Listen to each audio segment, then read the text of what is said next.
اگر آپ یہ 3 کام رمضان سے پہلے نہیں چھوڑیں گے تو روزے کا مزہ نہیں آئے گا۔ رمضان سے پہلے یہ 3 کام چھوڑ دو۔ پہلا کام، نماز میں سستی۔ اگر آج سے نماز پوری نہ کریں تو رمضان میں بھی مشکل ہوگی۔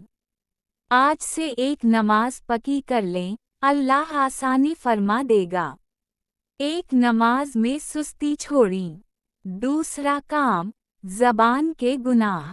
جھوٹ، غیبت اور فضول باتیں روزے کی روح کو ختم کر دیتی ہیں۔ آج سے اپنی زبان سنبھالیں، خاموشی بھی عبادت ہے۔ 2 جھوٹ، غیبت اور فضول باتیں نہ کریں۔ تیسرا کام، موبائل پر فضول وقت ضائع کرنا۔ فحشا ویڈیوز اور بلا مقصد اسکرولنگ آنکھ اور دل دونوں کو گندا کر دیتی ہیں۔ رمضان پاک دل مانگتا ہے، موبائل پر قابو پائیں۔ 3 موبائل پر فضول وقت ضائع نہ کریں۔ رمضان بدلنے آتا ہے،